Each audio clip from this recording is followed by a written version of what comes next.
नमस्कार, स्वागत है आपका हमारे खास कार्यक्रम अपना उत्तराखंड में। मैं आपके साथ रवि राजपूत। आज उत्तराखंड की बड़ी खबरों से शुरुआत करते हैं। कांग्रेस प्रदेश अध्यक्ष करण मेहरा ने राहुल गांधी का समर्थन करते हुए केंद्र सरकार पर निशाना साधा है। उन्होंने कहा कि केंद्र सरकार अपने खिलाफ हर उस आवाज को दबाने का काम कर रही है। उन्होंने आगे कहा कि राहुल गांधी सहित सभी बड़े नेताओं के खिलाफ इस तरह की कार्रवाई की जा रही है। एक चुनावी जनसभा के दौरान राहुल गांधी द्वारा दिए गए बयान पर उनके खिलाफ कार्रवाई की गई। इस समय देश में लोकतंत्र की हत्या की जा रही है, यह करण मेहरा ने कहा है। करेगी।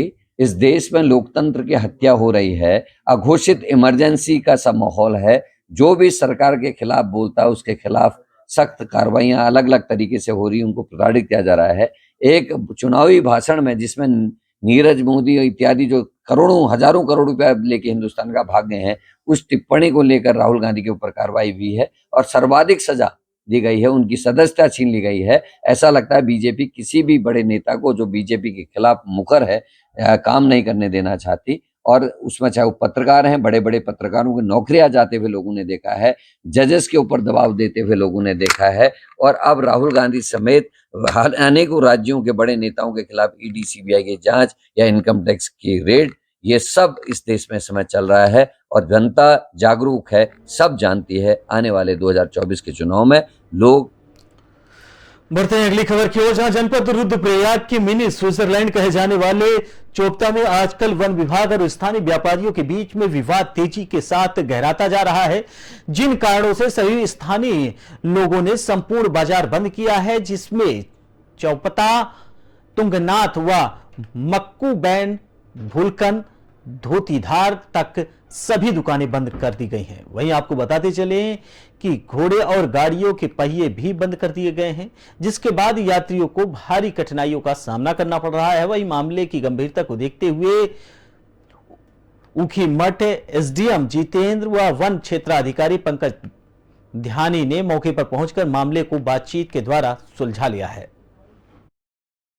मुख्य जो है 4 मांगे थी और हमारे जो है उत्तराखंड शासन के प्रतिनिधि के रूप में, माननीय श्रीमान जिलाधिकारी महोदय जी के प्रतिनिधि के रूप में और हमारे उपवन संरक्षक महोदय गोपेश्वर वन्यजीव प्रतिपालक के प्रतिनिधि के रूप में हमारे वन क्षेत्राधिकारी गोपेश्वर उपस्थित हुए। हमारे जो है उत्तराखंड शासन ऑब्लिक जिलाधिकारी के जी के महोदय के प्रतिनिधि के रूप में हमारे जो है श्रीमान उप जिलाधिकारी ऊखीमठ हमारे बीच प्रस्तुत हुए। हमारा इसमें जो 4 मांगे थी वो मांगों का डेपुटेशन हम पहले ही जो है श्रीमान जिलाधिकारी महोदय उप जिलाधिकारी महोदय को दे चुके थे, जिस पे हमारा सीधा सीधा ये था कि हमारी 4 मांगों को जो है शासन स्तर पे सुना जाए।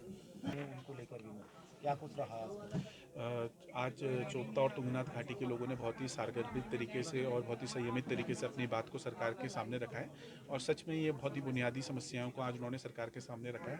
तो इनको डीएम साहब के माध्यम से और डीएफओ साहब के माध्यम से हम लोग रेंजर साहब और हम लोग मिलके जो है शासन को ये बातें आज आगे रखेंगे।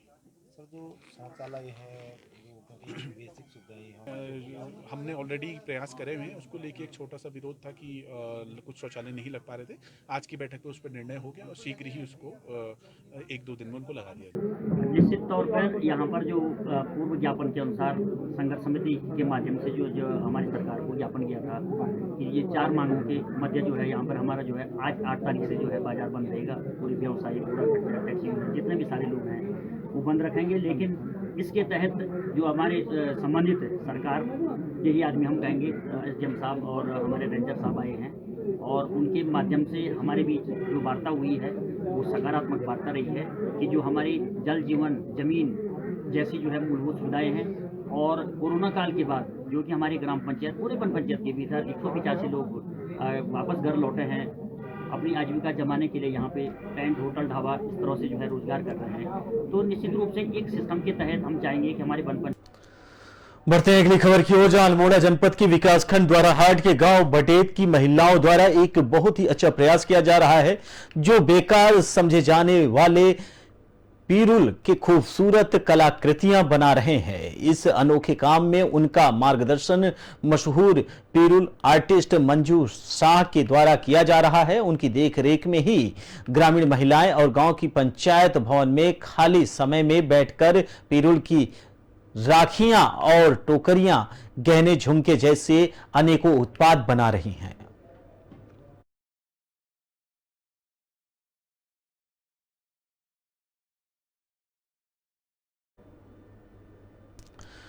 बढ़ते हैं अगली खबर की ओर, जहां इंटरनेशनल कराटे फेडरेशन की ओर से आरटीओ रोड स्थित एक बैकवेट हॉल में 2 मिनी सेमिनार और कराटे बेल्ट परीक्षा कराई गई, जिसमें 39 खिलाड़ियों ने बेल्ट पाने में सफलता हासिल की है। आपको बताते चले कि इस प्रतियोगिता में मुख्य अतिथि के तौर पर देवेंद्र सिंह बिष्ट ने प्रतिभाग किया। वहीं आपको बताते चले कि इंटरनेशनल कराटे फेडरेशन उत्तराखंड के प्रमुख कोच और फेडरेशन के महासचिव वीरेंद्र सिंह राठौर ने खिलाड़ियों को काता, कुमिते, हिपोन और कुमिते और बेसिक की नई तकनीक बताई। ये आज हमने इंटरनेशनल कराटे फेडरेशन कोताका चित्तौड़ द्वारा 2 दिवसीय बेल्ट एग्जाम सेमिनार का आयोजन किया है। इसमें बच्चों को काता, कुमिते, हिपोन कुमिते और जो वर्ल्ड लेवल की बारीकी तकनीक है उनसे अवगत कराया है, ताकि बच्चे हमारे आगे जाके स्टेट, नेशनल और इंटरनेशनल लेवल पर अच्छा प्रदर्शन करें। कितने बच्चे आगे खेलने को गए हैं? ये हमारे बच्चे अभी तक तो इंटरनेशनल लेवल पे, नेशनल लेवल पे मेडलिस्ट रहे हैं बच्चे, और हमारी आगे भी यही कोशिश है कि अंतर्राष्ट्रीय लेवल पे हमारे नैनीताल डिस्ट्रिक्ट उत्तराखंड का नाम रोशन करें बच्चे। जैसे कि कराटे मतलब बहुत एक सेल्फ डिफेंस गेम है और सभी लड़कियों को कराटे सीखना बहुत ज़रूरी है। कराटे नहीं बल्कि सेल्फ डिफेंस ही बहुत ज़रूरी है, क्योंकि आजकल मतलब बहुत सारे ऐसे क्राइम हो जाते हैं कि मतलब बहुत दिक्कतें होती हैं, लड़कियों को बाहर ट्रैवल करना होता है, तो सेल्फ डिफेंस बहुत ज़रूरी है। और कराटे में मैं स्टेट में मेरा गोल्ड आया है और अभी मेरा सितंबर में पहले नॉर्थ गेम्स हैं और उसके बाद मुझे नेशनल में जाना है। मेरे हिसाब से कराटे हर एक लड़की को खेलना चाहिए, लड़की क्या आजकल तो लड़कों को भी खेलना चाहिए कराटे, और ये एक सबसे अच्छा गेम है। एक तो हमारा फिटनेस भी हो जाता है और सेल्फ डिफेंस के लिए बहुत इम्पोर्टेंट है आजकल। और हम लोग तो यहाँ पे रोज़ प्रैक्टिस करते, तो ऐसा है कि बढ़ते हैं अगली खबर की ओर, जहां उधम सिंह नगर जिले की किच्छा कोतवाली पुलिस को बड़ी कामयाबी हाथ लगी है। किच्छा पुलिस ने रुद्रप्रयाग एवं किच्छा से चुराई गई 2 सहित लूटे गए 2 मोबाइल मोटरसाइकिल बरामद कर लिया है। पुलिस ने पकड़े गए चारों आरोपियों के खिलाफ मुकदमा दर्ज करते हुए कार्रवाई शुरू कर दी है। किच्छा पुलिस की टीम ने सूचना के आधार पर कार्रवाई करते हुए घेराबंदी कर 2 बाइक पर सवार 4 आरोपियों को काली मंदिर के निकट पकड़ लिया है। आपको बताते चले कि पुलिस ने आरोपियों के कब्जे से चोरी की 2 मोटरसाइकिल भी बरामद की है। देखिए, वादी दानिश ने 7/7/2023 को एक मुकदमा पंजीकृत करवाया था कि उसकी मोटरसाइकिल चोरी हो गई है। इस सूचना पे मुकदमा पंजीकृत किया गया और इसके लिए एक टीम गठित की गई, जिसके द्वारा बताया गया और काफ़ी पता राशि सुरक्षा की गई, तो पता चला कि मोटरसाइकिल से काफ़ी झपट्टा मार मोबाइल भी छीने गए हैं। और जब मोटरसाइकिल की वरिष्ठ उप निरीक्षक किच्छा के द्वारा टीम गठित की गई, तो उसमें मोटरसाइकिल बरामद की गई, जिसमें ट्रक का नंबर लिखा गया था। बढ़ते हैं अगली खबर की ओर, जहां उत्तराखंड में ऐसा पहली बार हो रहा है जब टमाटर खरीदने के लिए लंबी लाइन लगानी पड़ रही है। दरअसल टमाटर की आसमान छूती कीमतों को देखते हुए कोटद्वार में मंडी परिषद ने लोगों को सस्ती कीमत पर टमाटर उपलब्ध कराने के लिए मंडी ऑफिस के लगाए जाए 70 रुपए किलो के हिसाब से 5 टमाटर के स्टॉल परिवारों को एक बारी में 2 किलो टमाटर उपलब्ध कराने की बात कही, और जिसको लेकर अब लोग लंबी लाइन लगा रहे हैं। वहीं बाजार में 150 रुपए किलो बिक रहे टमाटर को छोड़कर लोग बड़ी संख्या में रविवार सुबह ही मंडी परिषद के ऑफिस पहुंच गए और उसके बाद लोगों ने लंबी लाइन लगाई। मार्केट में टमाटर है नहीं, और ये टमाटर देखो, आपका देखो इसमें देखो निकल रहा पानी, ये देखो, तो कोई बात नहीं। और इसका भाव 70 रुपये किलो दे रही हैं और कह रहे हैं अधिकतम 2 किलो मिलेगा एक आदमी को, और उसमें भी 10 रुपये खुले नहीं होने पर वो कह रहे हैं कि छोड़ो 150 रुपये ही दे दो, 10 रुपये एक्स्ट्रा ले रहे हैं। और टमाटरों की स्थिति ये है, और ये कच्चा टमाटर है, और सोशल मीडिया पर बढ़ते हैं अगली खबर की ओर, जहां लालकुआ विधानसभा क्षेत्र के अंतर्गत गौलापार स्थित बागजाला में आपको बताते चले कि भूमाफियाओं द्वारा तराई पूर्वी वन प्रभाग हल्द्वानी की गौला रेंज में पट्टों की आड़ में सरकारी आरक्षित वन भूमि की खरीदारी और खरीद फरोख्त चल रही है। वहीं वन विभाग के सख्त कार्रवाई करते हुए भूमाफियाओं के खिलाफ मुकदमा दर्ज कर लिया है। आपको बताते चले कि भौतिक सत्यापन भी शुरू कर दिया है, जिसमें वन विभाग की एक टीम काम कर रही है। इधर वन विभाग द्वारा की गई कार्रवाई से भूमाफियाओं में हड़कंप मच गया है।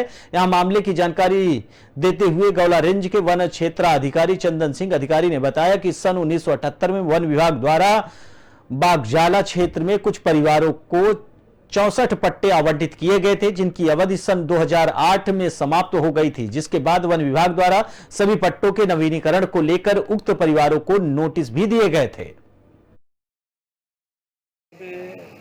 ये जो 64 परिवारों को पट्टे दिए गए थे 1978 में, और उनकी जो पट्टों की जो अवधि थी वो 2008 में समाप्त हो चुकी है। उसके बाद इनको रिन्यूअल करने के लिए नोटिस दिया गया, लेकिन वर्तमान में इन लोगों ने किसी ने भी रिन्यूअल नहीं किया गया है। और जो हमको सूचनाएं मिली कि पट्टे की ज़मीनों को अवैध तरीके से स्टाम्प पेपरों में बेचा जा रहा है, ख़रीदा जा रहा है, इसकी हमने तफ्तीश करी और जांच करी। जांच में जो सही तथ्य सामने आए उनके खिलाफ हम। वहीं पंचक खत्म होने के बाद कांवड़ यात्रा में तेजी देखने के लिए मिल रही है। लाखों कांवड़ियों की भीड़ नीलकंठ की ओर जलाभिषेक के लिए जा रही है। भीड़ को बढ़ते देख एसएसपी दलीप सिंह कुंवर ने कांवड़ क्षेत्र का निरीक्षण किया। उन्होंने पुलिस अधिकारियों को इन 5 दिनों के विशेष महत्व की जानकारी देकर अलर्ट रहने के भी निर्देश दिए। सभी कांवड़ियों से मधुर व्यवहार करने के लिए कहा गया। किसी भी प्रकार की कोई परेशानी होने पर उच्च अधिकारियों को जानकारी देकर मामले को निपटाने की बात कही गई। आपको बता दें कि कांवड़ यात्रा को लेकर लगातार पुलिस प्रशासन अलर्ट है और जो भी स्थानीय पुलिस अधिकारी हैं उनसे यह कहा गया है कि किसी भी तरीके से कांवड़ यात्रियों से दुर्व्यवहार ना किया जाए।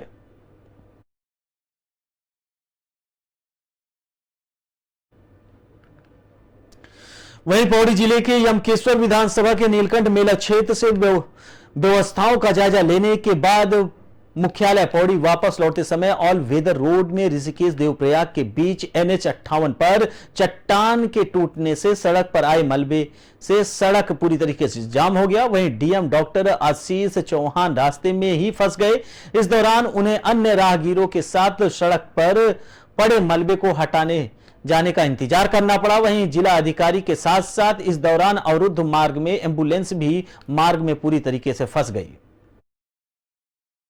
स्ट्रेटेजिक पॉइंट्स जो होते हैं लैंडस्लाइड प्रोन जोन्स, उनमें हम अपनी जेसीबीज और अर्थ मूविंग मशीन्स को डिप्लॉय करके रखते हैं। तो सिमिलरली अभी भी जैसा एक जेसीबी काम कर रही है तो प्रॉम्प्ट एक्शन करते हुए NH से खुलवाने की कोशिश कर रहा है। तो यही हमारे अरेंजमेंट्स रहते हैं ताकि बिना किसी परेशानी के हम यात्रियों को या यातायात को सुचारू कर सकें।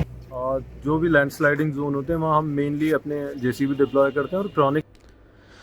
वहीं हिमाचल प्रदेश में बारिश का भयावह मंजर देखने के लिए मिल रहा है। भारी बारिश से प्रदेश में अब तक काफी नुकसान हो चुका है। मौसम विभाग द्वारा जारी किए गए रेड अलर्ट के अनुसार प्रदेश में भूस्खलन का सिलसिला लगातार जारी है।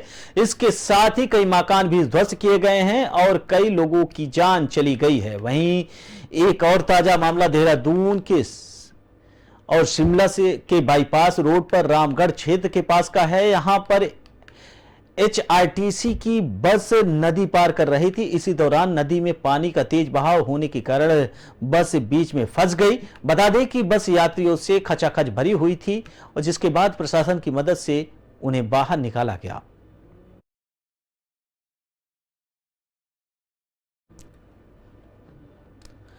फिलहाल इस बुलेटिन में हमारे साथ इतना ही। बाकी देश दुनिया की तमाम बड़ी खबरों से जुड़ने के लिए देखते रहिए पी न्यूज़। नमस्कार।